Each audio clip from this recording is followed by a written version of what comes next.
Привет, Волгу. Сегодня состоится седьмая лекция. На календаре 25 марта. Мы продолжаем учиться в удаленном режиме. Надеюсь, что мы успешно учимся в удаленном режиме. Я сразу скажу, смотрел уже часть лабораторных, оставшиеся я посмотрю сегодня после видеозаписи. Почти все, да все, наверное, лабораторные, что я видел, сделаны правильно. Единственное замечание — это делаете не вовремя, опаздываете. Крайний срок по лабораторной назван, надо в него попадать, иначе будет штраф по баллам.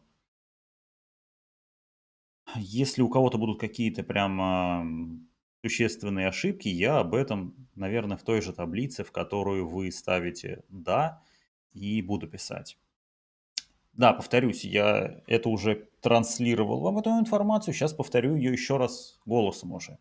Я создал в таблице для каждой лабораторной столбец, который называется «Проверять». Если вы сделали лабораторную работу, вы в этом столбце пишете «Да». Просто слово из двух букв «Да». Я захожу в таблицу, вижу, что надо что-то проверить, как раз по тому самому «Да». Проверяю лабораторную и либо пишу результат, либо пишу замечание. Пока, повторюсь, все с первого раза все хорошо делают. Замечаний никаких критичных нет. Ну, пока и только первую лабораторную мне сдали. В основном ни у кого еще не видел второй, третий. Сегодняшняя лекция будет у нас из двух частей. Это админка и методы редактирования контента. Думал, что будет небольшая лекция, но большая, большая. Вторая часть лекции будет посвящена насущной проблеме. Так как в прошлый раз мы обсуждали установку Bittrex VM, сегодня мы обсудим, как настраивать работу свою с Bittrex. Да, вы поставили Bittrex, да, у вас в браузере сайт тиражный работает, но вам нужно этот сайт каким-то образом будет модифицировать.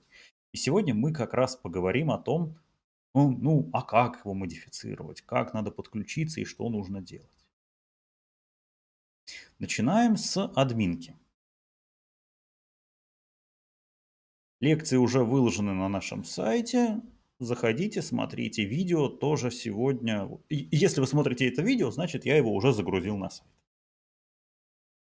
Итак, поговорим немного о таком понятии, как администрирование сайта вообще. Дело в том, что люди относительно далекие от сферы IT под администрированием сайта могут понимать, вообще все, что угодно с ним связано, иногда даже не связано.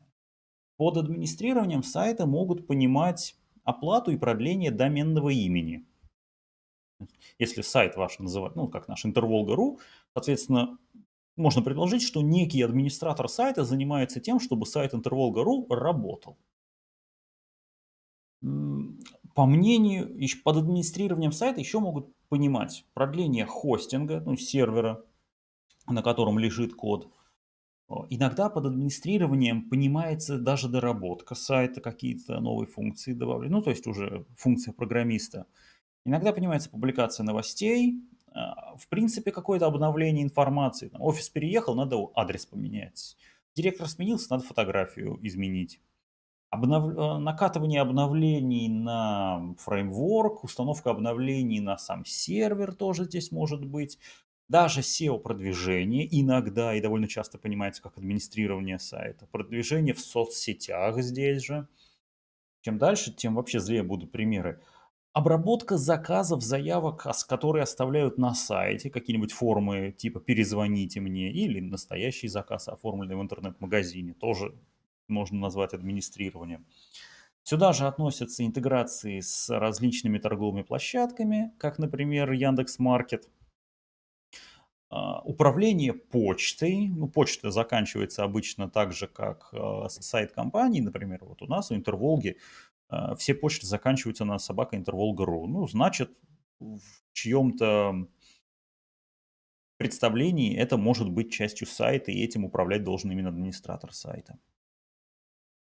Также сюда могут относить создание каких-то простых страничек, элементарнейших, допустим, обновился какой-нибудь регламент у компании, ей нужно создать страничку, наш новый регламент и выложить там одну ссылку. и регулярное резервное копирование. А может нерегулярное, просто резервное копирование, как придется. На самом деле, чем компания крупнее, владелец сайта, тем больше ролей в этой компании, тем больше людей вовлечено в работу сайта. В маленьких компаниях действительно есть такое понятие, как администратор сайта, который умеет все, мастер на все руки. Он и CMS обновит, и домен будет продлевать, и за сервером последит, и там DDoS-атаки поостанавливает, и в Яндекс Маркет все отправит. Все сам, все сам. Но в более крупных компаниях разделяются администраторы на разные подвиды. Это могут быть контент-менеджеры, модераторы, маркетологи, HR, специалисты 1С, разработчики бэкэнд логики, фронт-энд логики. И все они, можно сказать, являются администраторами сайта, ну просто какой-то один его аспект отражают. Самый распространенный вид администраторов сайта, то, что чаще всего подразумевается под администрированием, это контент-менеджер. Контент-менеджер – это сотрудник компании, который занимается исключительно, условно говоря, текстами на сайте. Он не может создать новый раздел, он не может, допустим, раздел вакансий на сайте создать, он не может. Но он может создать простую страничку, в которой будет написано, если вы хотите у нас работать, звоните. Это он может. Но сделать там раздел с формой обратной связи, куда соискатели будут прикреплять свои резюме, отправлять данные, нет, такого он точно не сможет. Что понимается под администрированием сайта в Битриксе? И что понимается под администратором вообще? Администратор сайта на бусе в первую очередь это авторизованный пользователь. Неавторизованный админ – это нонсенс, не может такого быть. Чтобы Bittrex понял, что некто является администратором, он должен сначала представиться. Логин и пароль, пожалуйста. Только после этого можно понять, к какой группе относится. Собственно, администраторами являются в Bittrex все пользователи, относящиеся к специальной группе администратора. Эта группа есть в Bittrex по умолчанию, ее нельзя удалить. А у нее идентификатор 1, системная группа пользователей. И все проверки, которые сделаны в ядре Bittrex на админа, уже настроены на эту группу пользователей. У администратора Bittrex есть доступ ко всем модулям, ко всем данным, ко всем инфоблокам и настройкам всех модулей. На него не распространяются никакие ограничения, если только нерадивый программист прям в коде не напишет какое-то исключающее условие для администратора. Допустим, если ты администратор, то скрыть какую-то информацию. Но такое очень редко случается. Поэтому, как правило, если вы администратор, вы видите максимум вообще возможный всего того, что есть на сайте. Также из интересного администраторам, на самом деле не только им, но сейчас мы говорим об администраторах, им доступны две интересные вещи в Bittrex. Это PHP и SQL консоли. Они позволяют сделать разовый PHP скрипт, или разовый SQL-запрос, выполнить их и там, какой-то эффект от этого получить. Многие из вас уже сдали первую лабораторную, и у вас при проверке сайта монитором, как он называется, проверка, по-моему, так и называется, проверка сайта, была ошибка по базе данных. И Bittrex вам сказал, чтобы эту ошибку исправить, выполните такой-то SQL-код. Я на видео наблюдал, что не помню, один-два человека, я точно видел, это делали, копировали код, открыли SQL-консоль, выполнили. Все нормально. То есть не надо подключаться по SSH, не надо входить в терминал в этот страшненький и неудобненький MySQL. Можно все сделать через панель Bittrex. Вот вклад, это скриншот из пользователя, а именно вкладка группа. Подсвечена как раз та группа, которая и является волшебной. Добавление именно в эту группу превращает человека в администратора. Можно создать еще одну группу, назвать ее тоже администраторы, но магии уже никакой не будет. Что еще важно? Когда вы устанавливаете Bittrex, у вас один пользователь. У него идентификатор, они же числовые, идут по возрастанию, и у него идентификатор единицы. Так вот, этот единичный пользователь уже является администратором. Что интересно, его через пользовательский интерфейс Bittrex нельзя удалить, нельзя деактивировать, разжаловать, удалить из админов. В общем, нельзя с ним ничего сделать. Это точно нельзя сделать с помощью интерфейса. Это точно можно сделать через базу данных, если напрямую туда влезть. И, скорее всего, это можно сделать через API Bittrex. Ну, там такая защита попроще. Считается, что если у человека есть права администратора, ну, он хотя бы не станет удалять сам себя. Он примерно представляет, как мир устроен, не станет такие глупости творить. Многие, честно говоря, об этом часто говорят, но я ни разу такого не видел, чтобы зрелый разработчик, проверяя пользователя на то, админ он или нет, проверял именно его айдишник.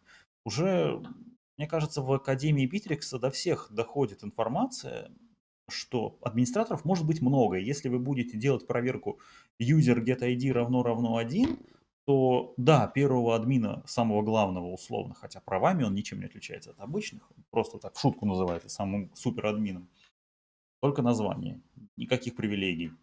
Если вы создадите пользователя с ID-шником 2 и добавите его в группу администратора, он сможет делать ровно то же самое. Если вы, конечно, вы нигде не использовали проверку getID равно 1.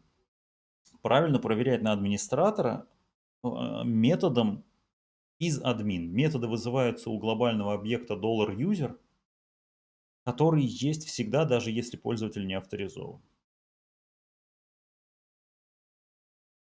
На скриншоте показано контекстное меню для пользователя не ID1, которого можно удалить, можно добавить копию и скриншот контекстного меню. А что можно сделать с администратором номер 1? Его удалить уже нельзя. Его копировать тоже почему-то, кстати, нельзя, хотя, ну, по логике, наверное, все-таки надо было бы разрешить копирование. Еще раз важное, на администратора в бусе, в Битриксе управления сайтом не действуют ограничения, заданные самим Битриксом. То есть надо понять, что это не...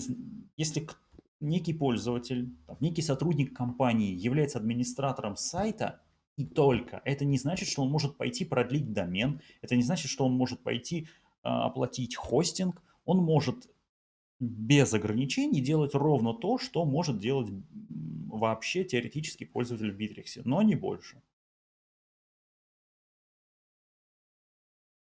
Главные инструменты в администрировании сайта — это панель управления в публичной части вверху, это Эрмитаж, его еще иногда в видео могут называть редактирование над сайтом.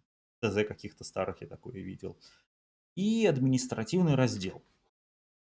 Поговорим о каждом из этих инструментов поподробнее. Панель управления. Вы ее уже видели. Она выглядит вот так. Она отображается вверху сайта. У нее есть два состояния: свернутое и развернутое. В ней выводится, во-первых, базовая информация, кто вы, и самые важные для работы кнопки. В свернутом виде там только одна кнопка — это сбросить кэш. Свои, ну ладно, попозже поговорим, свои кнопки. Что важно? Знать про панель управления. Вы видите ее, когда заходите под админом, и не видите, когда заходите под простым пользователем или даже не авторизуясь на сайте гуляете. Может сложиться неверное впечатление, что панель управления — это привилегия исключительно администратора сайта, того, который в группе администратора. Это не так.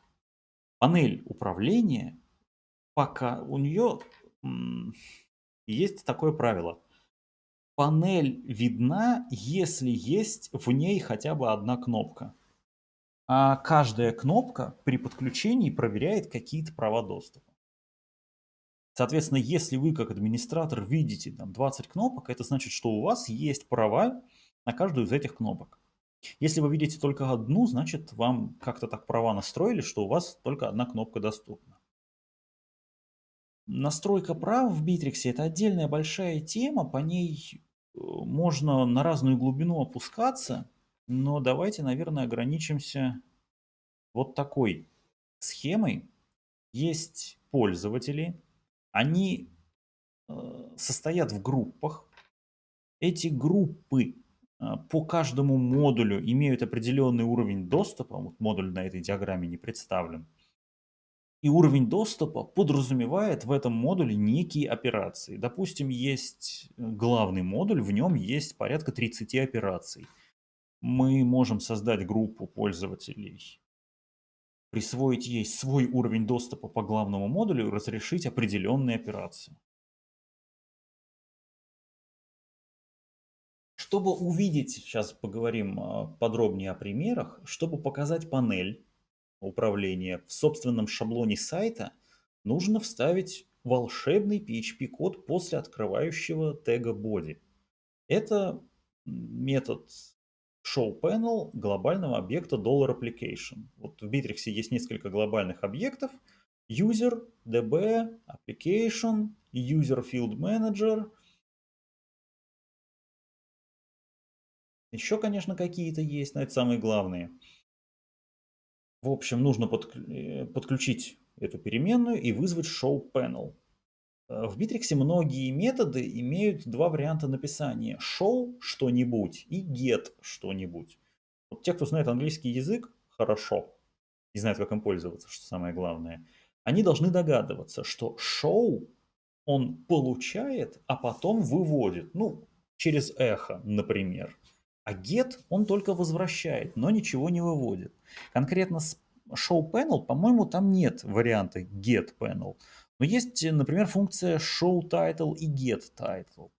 Сейчас немного, конечно, в сторону ушел, но если есть функция show и функция get, то пользуйтесь всегда show. Она избавит вас от некоторых неочевидных нюансов работы с Bittrex.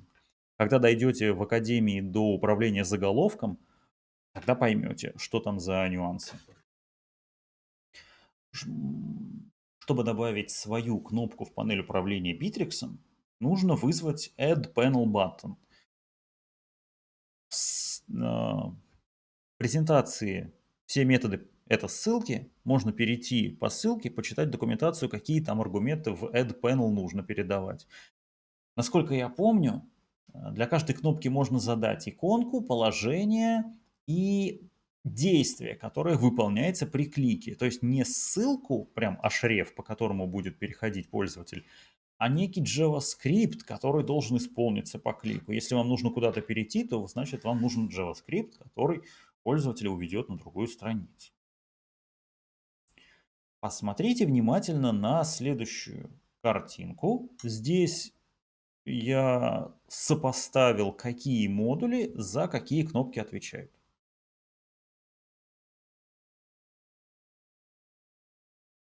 Основных модулей здесь три. Это главный модуль, поисковая оптимизация и управление структурой. Больше всего, конечно, управление структурой. Это создание страницы разделов, управление пунктами меню, просмотр структуры сайта и, как ни странно, модуль стикеры, которым, наверное, никто уже и не пользуется.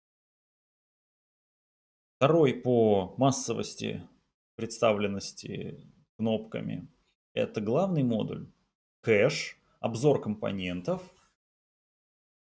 переход к редактированию шаблона сайта, управление отладкой и сервис коротких урлов Bittrex. Тоже редко используют, честно говоря. И модуль поисковой оптимизации. У него всего одна кнопочка. Здесь малозаметная, хотя очень полезная. Если вам когда-нибудь потребуется найти уровни доступа, то, ну вообще, давайте договоримся. Если вам нужно что-то найти в панели управления Bittrex, то там в панели, в шапке, вверху, справа, где ваше имя, есть панель поиска. Этот поиск осуществляется по названиям пунктов меню админки. Соответственно, если вы точно помните, что пункт называется, например, уровни доступа, вы в этот поиск уровни доступа два слова и введите. Вы, наверное, даже введете уров, и он уже вам подскажет. Единственный вариант, там, по-моему, других-то уровней и нет.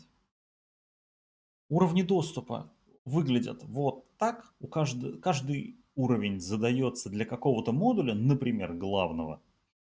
У него должно быть какое-то название и буква, что самое важное. У Bittrex по умолчанию почти для всех модулей есть права R — чтение, read, W — write — запись, Ну и в разных модулях по-разному. Обычно X что-то типа все-все-все.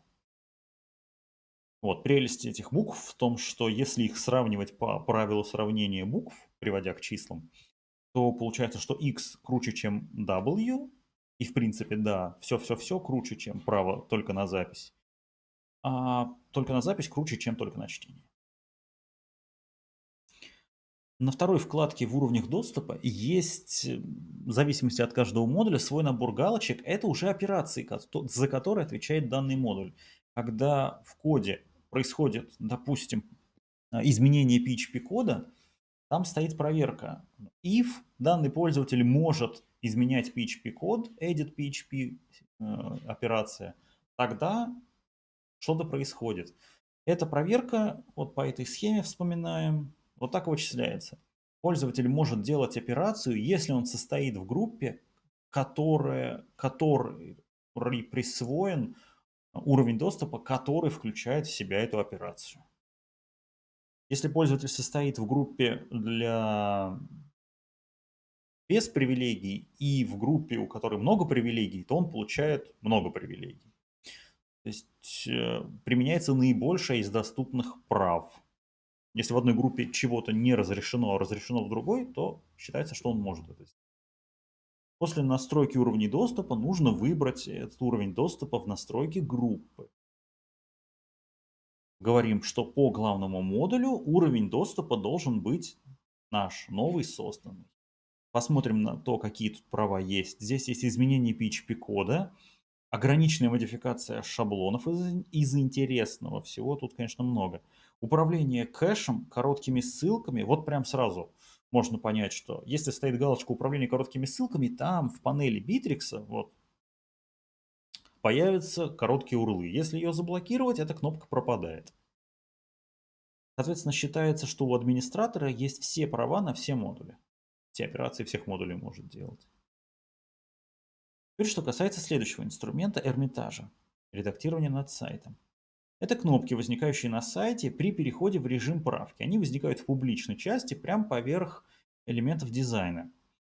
Они есть у всех стандартных компонентов, и часть из них поддерживается в принципе самим Bittrex. Вы можете свой компонент написать, и у него уже какие-то кнопки Эрмитажа будут. Для всех компонентов справедливо следующее. Это редактирование параметров. Открывается окно с настройками компонента. Это копирование шаблона компонента, это сброс кэша, отключение, редактирование файлов шаблона классических, это result modifier, компонент эпилог и основной файл шаблона. Для простых компонентов это template PHP, для сложных комплексных компонентов это, ну, например, news PHP для списка новостей. Списочный, скажем так, списочная страница шаблона. Также это уже вот следующая вещь уже зависит от конкретного компонента. Если это компонент, выводящий элемент, несколько элементов инфоблока, то у вас может быть в Эрмитаже кнопка управления этим элементом или удаления, разделом, если это разделы. Для компонентов меню выводится кнопка управления меню, можно управлять составом пунктов. Если это включаемая область, у вас особая кнопка «Отредактировать эту область».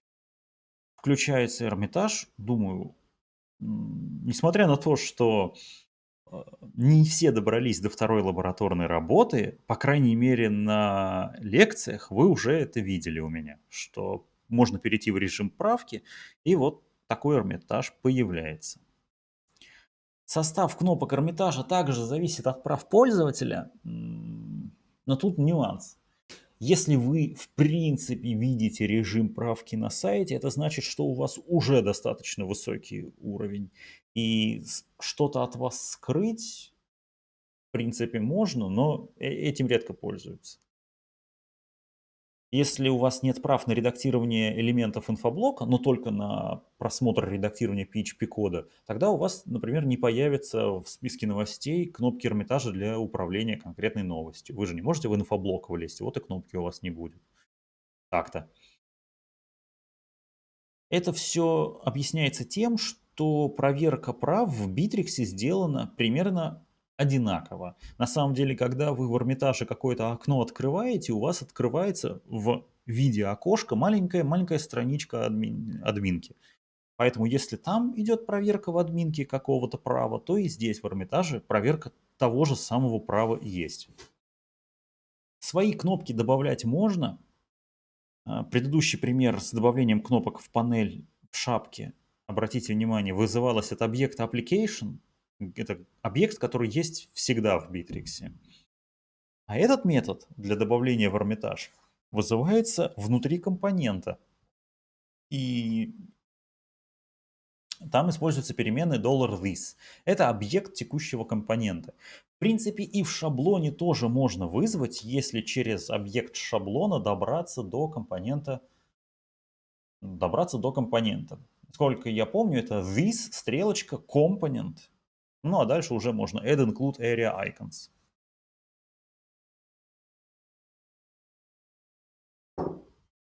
Административный раздел. Под административным разделом в Bittrex понимаются все страницы скрипты, которые лежат по пути Bittrex admin. Если начать их открывать, то можно увидеть, 99% этих файликов состоит из ровно одной строчки. Ну там может быть точка с запятой, как-то открывающий, закрывающий PHP тег вынесен, но суть там всегда одна.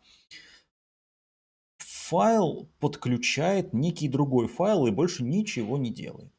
Если посмотреть не один файлик случайный, открыть и посмотреть, что внутри, а там 5 разных файлов пооткрывать, можно увидеть закономерность. Если у вас страница называется, допустим, sale order PHP, то, скорее всего, она подключает файл из модуля sale с названием order PHP.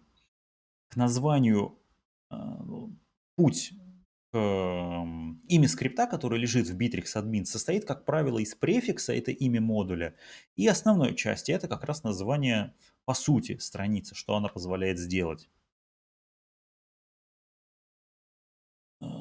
Почему так происходит, почему написано, почему содержимое файла, вот там 30, да какой 30, там, наверное, не меньше сотни административных скриптов, даже в самой базовой редакции Bittrex. А в крупных редакциях и того больше, может даже до 1000 доходит. Я никогда не считал. Но каждый модуль точно несет с собой страниц 10. Главный модуль очень много. Модуль интернет-магазина тоже очень много с собой несет. Уж не говорю про B24, там, наверное, каждый модуль с собой, в принципе, по 100 файлов тащит в админку. О чем бишь я? Да, страницы админки создаются при установке какого-то модуля. Соответственно, чтобы файл с кодом не был одновременно в двух ипостасях на сайте, и в папке с модулем, и в папке Bittrex admin, создается вот такая условная символическая ссылка. Файл, который на самом деле ничего не умеет, просто подключает другой файл, в котором весь код. Очень удобно при установке модуля создавать такие файлы, при удалении стирать. Так надо делать, это странно, немного, но хорошая тема, надо ее поддерживать. Свои страницы в админку добавлять можно. Это, ну вот если поговорить о том, зачем вообще такое делать. Дело в том, что в Bittrex достаточно гибкая архитектура для простых проектов. Даже, вот я бы сказал, до сложности примерно средней. Может, даже чуть до выше средней. Все, что ниже, среднее и ниже можно воспроизвести на инфоблоках, на своих таблицах, на хайлот-блоках. Все то, о чем мы с вами говорили там, в прошлой или позапрошлой лекции. Свою админку надо делать только если это целесообразно. Если вы создали какую-нибудь такой процесс создали в панели управления сайтом, который пользователю делать неудобно. А если пользователю что-то делать в админке неудобно, то, как правило, всей компании, владельцу сайта, на это тратится больше времени, больше денег. И они могут пойти на то, чтобы... Ну, самый простой пример. Допустим, у нас есть... Представим, что на инфоблоках мы реализовали какой-нибудь классификатор адресов. У нас есть инфоблок города, инфоблок улицы, инфоблок номера домов, подъезды, не знаю, любой уровень вложенности вообразите себе. С точки зрения проектирования все сделано, допустим, корректно. Отдельная сущность города, отдельная сущность регионы, области, поселки городского типа. Все хорошо, все правильно, нет никакого пересечения. Ни в одном же инфоблоке, правда, все это хранить. Но когда контент-менеджер начнет наполнять этот классификатор адресов, он взвоет, скажет, так мне, чтобы добавить конкретный адрес, надо пойти сначала в инфоблок город, в инфоблок улицы создать улицу, в инфоблок дома создать дом, создать подъезд, этаж, квартиру. Ужас какой-то. И он будет прав. Так вот, если у вас структура достаточно сложная, а наполнение происходит часто, то это пример, когда стоит затратиться и создать свою панель управления. Свою какую-нибудь страничку, где будет, допустим, 5 полей, пользователь, или даже одно, идеально одно поле. Пользователь туда вводит в произвольном виде адрес, оно Bittrex понял, что это, разбил на составляющие, отыскал в инфоблоках, если нет, создал, связал и создал в 5 сущностях 5 записей. Вот ради такого стоит делать свою админку. А если это баловство какое-то, то, не знаю, лучше сделайте на инфоблоках. В крайнем случае, в Bittrex, напоминаю, есть свой, так скажем, PHP MyAdmin, позволяющий любую таблицу редактировать. Поэтому даже если вы свою таблицу создали, не обязательно делать свою страницу для ее управления. Можно пойти через вот этот PHP MyAdmin и свою таблицу поредактировать, пофильтровать, посортировать. Ровно то же самое, что и в Highlight-блоках, например, в инфоблоках. После того, как вы создали свою страницу в меню, по-хорошему, свою страницу в админке, по-хорошему ее нужно еще и в меню добавить, чтобы пользователь не запоминал адрес, не записывал его где-то там себе в закладочках, чтобы он мог найти этот пункт меню через поиск, о котором я говорил чуть раньше, и через меню глазками. Есть два способа добавить свои пункты меню в админку. Во-первых, если у вас будет модуль в третьей части Академии Питрикса, а до тех пор у вас будут просто обработчики событий. Ну вот, пока у вас обработчики, вас интересует событие главного модуля onBuild Global Menu, в этот обработчик приходит массив многомерный, где описано все меню. Вы можете в любой узел встать, добавить свой, можете даже поменять какой-нибудь системный. А как только у вас будет свой модуль, тогда у вас появляется волшебный файлик папки с вашим модулем admin меню PHP, где вы можете просто объявить этот массив, никакого обработчика не надо. И если модуль подключен, то у вас будут доступны те пункты, которые вы там объявили. В любом случае, это такая достаточно конкретная тема. Когда будет нужно, в Академии вам об этом расскажут. Если вам нужно уже сейчас, то ссылки в презентации. Скрипт для создания страницы админки не вот прям вот настолько сложнее, чем минимальный скрипт для создания своей страницы в публичной части сайта. Как вы помните, в публичной части сайта мы подключаем битриксовый хедер, битриксовый футер, между ними у нас размещается контент, и если мы хотим задать какой-нибудь заголовок, то set title. Если пересчитать по пальцам, то в админке ровно на одну строчку больше, и все. Мы подключаем не header, а файл пролог admin before. Мы подключаем не footer, а эпилог admin. И перед тем, как выводить содержимое, мы должны сделать пролог admin автор подключения. Вот единственная разница. Все, после этого любая страница публички превращается в страницу админки с заменой первого PHP области и последней. В админке даже можно использовать компоненты, хотя мало кто это знает и обычно никто этим не пользуется. Но если зачем-то нужно вывести список чего-нибудь в админке, поставьте туда newslist, все будет у вас нормально. Вот пример страницы, которая создана вот этим самым кодом. Пример пункта меню, который добавился в раздел «Настройки». Одна из забот разработчика – это удобство контент-менеджера. Ну, на самом деле Bittrex уже об этом заранее позаботился, создав такие модули, как инфоблоки, хайлот-блоки, управление структурой. Но тем не менее, ваша задача как разработчиков, а я к вам сейчас обращаюсь именно как к разработчикам Bittrex, будущим или уже состоявшимся, ваша задача сделать так, чтобы контент-менеджеру было легко наполнять сайт. Нужно в его шкуру влезть, за него подумать, как ему будет удобнее, и так и сделать.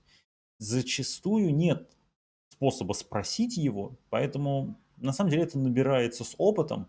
Сначала вы делаете то, что там написано в ТЗ, а потом у вас сами обрастаете годовыми кольцами и понимаете, что вот такую задачу лучше решать так, а такую еще каким-то способом.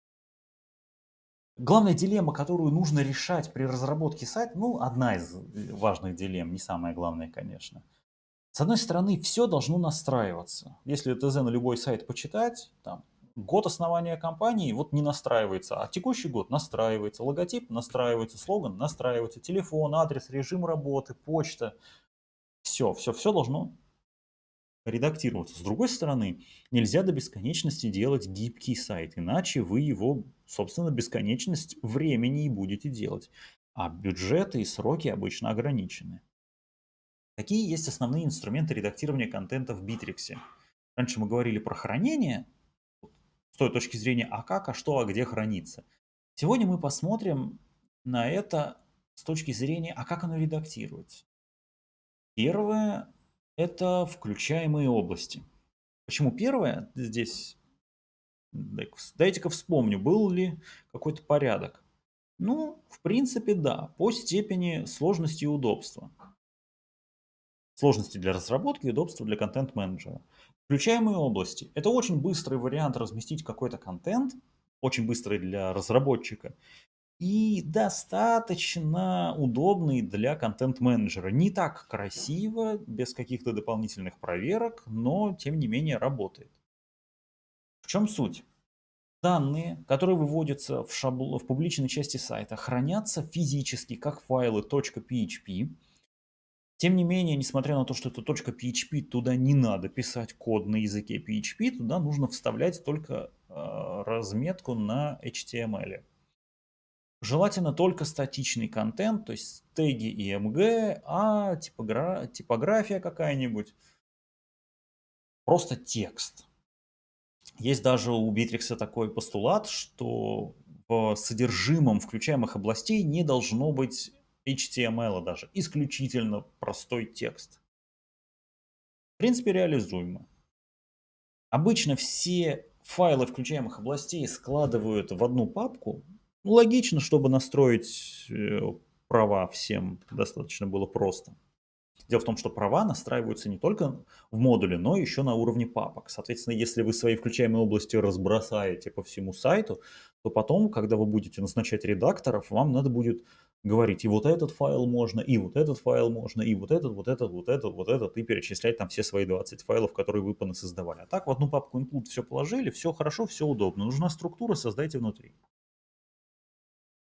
Чтобы редактировать файлы включаемой области, нужно всего лишь иметь доступ к модулю управления структурой и, как я уже сказал, доступ конкретно этому файлу.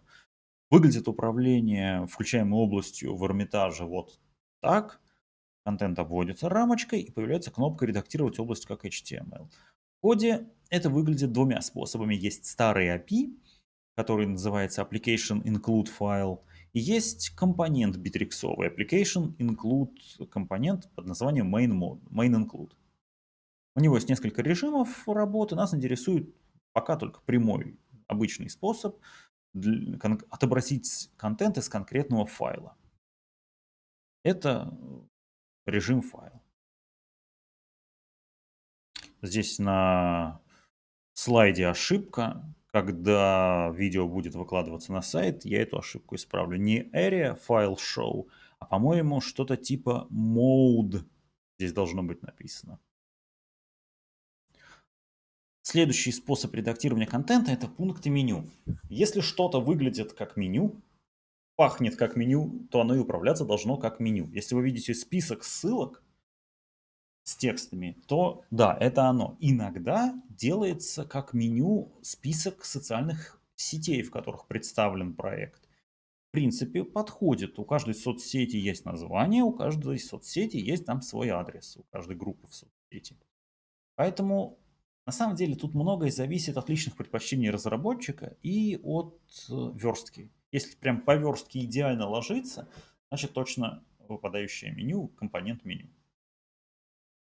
Не все знают, что помимо вот такого режима редактирования меню, когда вы вводите название, ссылку, есть, во-первых, есть и расширенный режим управления меню.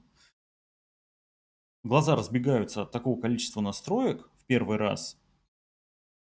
Что тут интересно? Можно сказать, задать точные условия, при котором выводится конкретный пункт меню. Допустим, пункт меню вход имеет смысл только если пользователь не авторизован. И наоборот, выйти имеет смысл только для авторизованных. Это можно зашить через условия. Также, если у вас к странице относятся, ну так, если вы по какой-то причине хотите, чтобы у пользователя подсвечивался определенный пункт меню на каких-то других страницах, это можно тоже здесь сделать. И самый интересный пункт называется параметры. Это для доработок исключительно. То, что вы введете здесь в формате значение равно, название переменной равно значению, нигде никто не увидит. А вот в коде шаблона компонента Bittrex меню у вас появится узел params, и там вы сможете это проверять. Для чего это делается? Ну, допустим, у вас половина пунктов меню должны быть зелененькими, и клиент хочет управлять цветом, хочет говорить, вот это пускай будет зелененьким, а это будет как обычно. Ну что поделать? Как еще эту задачу решить? Вот только так. Вы в инструкции объявите, что клиент, смотри, если ты хочешь, чтобы пункт меню был зелененьким, заходи сюда, вписывай green равно yes, а вы у себя в коде тем временем сделайте обработку. Если есть параметр green со значением yes, то подключайте верстку для зелененького пункта меню. Если нет, то для какого-нибудь обычного.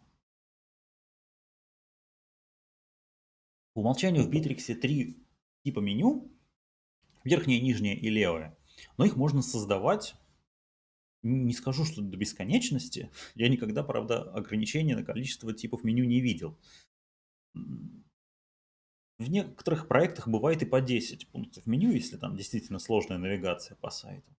Поэтому, если вам чувствуете, что не хватает, или в задании у вас в академии, насколько я помню, было такое, создайте свой тип меню, то нужно вот пойти в настройки модуля управления структурой и там создать тип меню. На этой странице есть только одна строчка для нового типа меню, но она сделана как? Если вам нужно создать два пункта меню, два типа, вы создаете сначала один, страница обновляется, у вас сохраняется этот пункт, этот тип, и появляется еще одна пустая строчка, и вы потом уже второй тип туда вписываете, нажимаете «Сохранить». Такой дешевый способ сделать множественное поле. Про инфоблоки на самом деле мы уже говорили. Смотрите лекцию 4, часть 2 и 5 лекцию. И про параметры компонента мы уже тоже говорили, про них знаете. И последний вариант настройки модуля. Если вам нужно, чтобы некое значение... Сейчас давайте посмотрим снова на все способы редактирования контента. Включаем область, пункты меню, инфоблоки, параметры компонента. Вот первые 4 пункта в принципе относятся к публичной части. Ну ладно, пункт меню можно найти через файловую структуру, если права, конечно, есть, и там поредактировать. Но что делать, если у нас, допустим, сайт интегрируется с какой-нибудь злой системой CRM, в которую доступ, чтобы получить доступ, нужно указывать домен, логин и какой-нибудь токен, или 2, или 3, или 5 токенов секретных. Вот эти вещи, как ни странно, тоже можно в какой-то степени считать контентом. Это, конечно, конфиг. Это конфиг, но это контент. И часто граница между ними стирается. Пользователю нужно редактировать как номер телефона в шапке, так и вот этот API-ключ. Он его тоже, может быть, скоро будет менять. Поэтому, соответственно, для таких задач тоже смотрим на вот этот же список. Причем вот идем по такому порядку. Если что-то скрыто под капотом у Битрикса, и к нему невозможно прикрутить включаемую область, невозможно сделать пункт меню, не очень хочется делать инфоблоки, но вообще говоря, я встречал несколько сайтов, где есть инфоблок, который называется «Конфигурация». Там 100-500 полей, и в этом инфоблоке один элемент. И по каждому значению свойства там конфигурация. Вот до сих пор не могу сказать, хорошо это или плохо, но что-то в этом не то чувствуется, но не могу сказать, что именно. Параметры компонента, если нет компонента, то и параметров, конечно же, нет. Или другой случай, если у вас некий параметр нужен в десятке компонентов, и, соответственно, когда он поменяется, вы не хотите идти и менять везде, везде, везде, тогда вам нужно некое единое хранилище данных. И под этим единым хранилищем данных очень удобно подразумевать настройки модуля.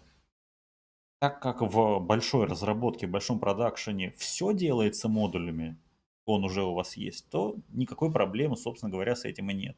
Модуль уже есть, осталось только настроечки в него добавить. Настройки модулей системных и сторонних тоже, разумеется, в админке. Пункт называется «Настройки модулей». И дальше там либо дерево внизу разворачивается под компонентов, или есть выпадающий список. Для каждого модуля существует файл options.php. В этом файле в специальной нотации описываются все параметры, которые нужны. Например, вот на этом скриншоте есть ровно один параметр с типом текст названием. Могли бы быть флажки, галочки, поле для загрузки файла. Ну, собственно, все варианты вводов, которые только возможны. Если вам такое же нужно сделать, создавайте в своем модуле options.php, объявляйте там в специальном формате массив опций. Формат файла приведен в options.php. Вот, хорошая очень презентация по ссылке в третьем пункте на этом слайде. И получать настройку нужно через метод d7 option_get. Я даже вот специально не говорю, как это делать в старом ядре, учитесь сразу пользоваться новым. Потому что нет ни единой причины вот конкретно для опшенов пользоваться старым ядром. Вот вообще ни одной. Забыли про старое ядро. А вот и все, закончилась лекция. Давайте я вас обрадую, у вас новая лабораторная работа, уже 4-я. Срок сдачи через 2 недели, то есть 8 апреля. Мы продолжаем добивать Академию Битрикса. Теперь у вас очень интересные вещи. У вас 4-й пункт, смотрю здесь, события. Это вот прям один из самых классных инструментов, которые есть в Битриксе. Он нашпигован буквально событиями, чтобы можно было по разным... реактивное программирование. Когда в Битриксе происходит что-то, вы на это можете как-то отреагировать. Очень полезная вещь. Большой кусок, там, наверное, процентов 30 неких функций сложных в среднем делается на обработчиках событий. Агенты у вас тут будут? Да, и в 3-м пункте у вас есть агенты. В общем, агенты события такие, это самые программерские вещи в Битриксе. То есть пока вы натягиваете шаблон верстки на компонент, вы сидите так вот, скучаете, версточку натягиваете. Но как только у вас пошли агенты событий, вот все, вот прям программинг. Чем жестче требования, тем жестче у вас программинг начинается.